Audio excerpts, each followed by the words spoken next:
আসসালামু আলাইকুম, কেমন আছেন সবাই? আবারও চলে এসেছি নতুন একটা রেসিপি নিয়ে। আপনারা অবশ্যই গেস করতে পারছেন আজকের রেসিপিটা কি।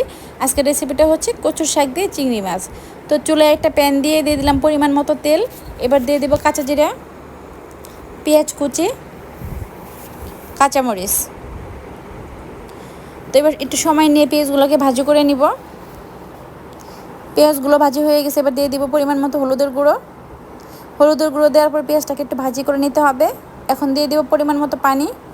এখানে আর কোনো পানি ইউজ করব না, এই পানিটা দিয়ে পুরো রান্নাটা শেষ করব। দিয়ে দিলাম পরিমাণ মতো লবণ, পেঁয়াজ বাটা, জিরা বাটা, রসুন বাটা। এখানে আর কোনো মশলা ইউজ করব না, খুবই কম মশলা দিয়ে রান্নাটা শেষ করব।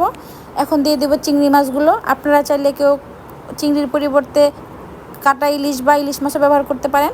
এবার ঢাকনা দিয়ে ঢেকে রেখে দেবো 2 থেকে 3 মিনিটের মতো কষানোর জন্য। চিংড়িগুলো কষানো হয়ে গেছে, এবার দিয়ে দেবো শাকগুলো। এই রান্নাটা যে কোনো কিছুর সাথেই মানানসই। আমি তো বাসায় খুবই ট্রাই করি সব কিছুর সাথেই। আমার বাসার সবাই খুবই পছন্দ করে, আর আমারও খুবই পছন্দের একটা খাবার।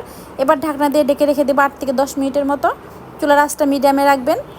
কচু শাকটা মোটামুটি সিদ্ধ হয়ে গেছে, এবার দিয়ে দেবো 1 চিড়ের মতো লেবু। লেবুটা আমি এই জন্য ইউজ করলাম, এতে করে কচু শাকের যেটা স্মেল আছে সেই স্মেলটা চলে যায় এবং সুন্দর একটা স্মেল আসে।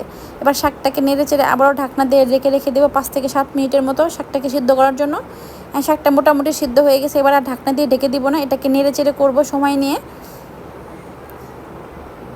এভাবে কচুর শাক রান্না করলে দেখতে যেরকম সুন্দর, খেতেও তো মাশাআল্লাহ অনেক বেশি মজা লাগে। তো আমার এই রেসিপিটা যদি কারো ভালো লাগে অবশ্যই বাসায় ট্রাই করবেন এবং আমার ভিডিওটি শেয়ার করে দিবেন। সবাই ভালো থাকবেন, ধন্যবাদ, আসসালামু আলাইকুম।